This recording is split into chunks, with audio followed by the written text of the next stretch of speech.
পৃথিবীর সৃষ্টির পরপরই কৃষির সৃষ্টি।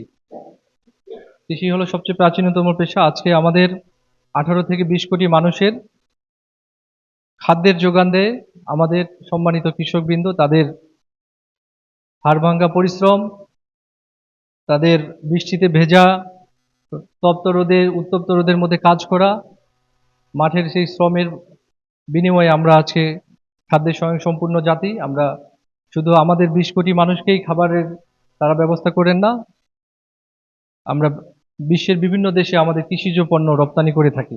সবচেয়ে গর্বের বিষয়, আমাদের উপপরিচালক মহোদয় বললেন যে বাংলাদেশের কৃষিজ পণ্যের যে এক্সপোর্টটা হয়, রপ্তানিটা হয়, তার 40% শুধু এককভাবে নরসিংদী জেলা থেকে দেয়। আমার জানা মতে, আমি যদি ভুল না হয়ে থাকি, নরসিংদী জেলার মধ্যে সিংহভাগ কৃষিজ পণ্যের রপ্তানি হয়, আমার মনে হয় কৃষিজ পণ্যের উৎপাদন হয় আমাদের রায়পুরা উপজেলা থেকে। এই প্রকল্পের মাধ্যমে আমরা বারবার প্রকল্প বলছি, আসলে একটি প্রোগ্রাম।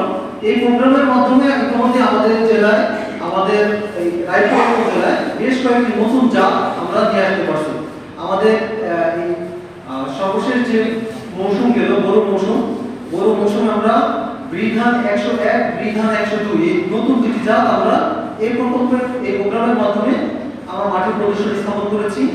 এছাড়া পার্শ্ববর্তী অন্য উপজেলাগুলোতেও কিন্তু নতুন নতুন জাত সম্প্রসারণ হয়েছে। তো যদিও একটি প্রদর্শনী, কিন্তু আসলে ক্ষুদ্র ক্ষুদ্র উদ্যোগ থেকেই পরে বৃহৎ প্রয়াস সৃষ্টি হয়। আমাদের এই যে প্রদর্শনী আছে, ওখান থেকে সবগুলো বীজ আমরা সবগুলো উৎপাদনের যত ধান রয়েছে আমরা চেষ্টা করব এই ধান বীজগুলো সারা উপজেলা ছড়িয়ে দেওয়ার মাধ্যমে এই জাতগুলো সম্প্রসারণ। বাংলাদেশে যত কৃষি পণ্য রপ্তানি হয় তার 40% যায় নরসিংদী থেকে। এই কৃষি পণ্য আপনারা জানেন না কে রপ্তানি করে। এখন এই কৃষি পণ্য রপ্তানি করার জন্য কিছু স্পেশালাইজড জিনিস লাগে।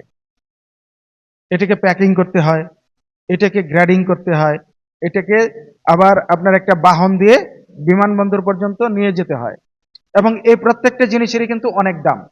এটা কিন্তু আপনার একার পক্ষে কিনা সম্ভব না। এটা কেনার জন্য আপনার সমবায় দরকার। এখন আপনাকে চিন্তা করতে হবে আপনি ফার্মার থাকবেন না ফার্ম ওনার হবেন। এই জায়গাতে যদি আপনি আপনার চিন্তাটাকে নিয়ে যেতে পারেন, দেখবেন আমাদের কোনো কিছুই করতে হবে না, আপনারাই আমাদের কাছে আসবেন। আমি সবসময় একটা কথা বলি, যেমন আমাদের এখন যেটা করতে হয় আপনাদেরকে, আমরা কিন্তু আমাদের পরিকল্পনাটা আপনাদের উপর চাপাইয়া দিই। এটা দিয়ে আসলে কিন্তু আমরা হয়তোবা রেয়ারলি সাকসেসফুল হই, কিন্তু সবসময় আমরা ব্যর্থই হই।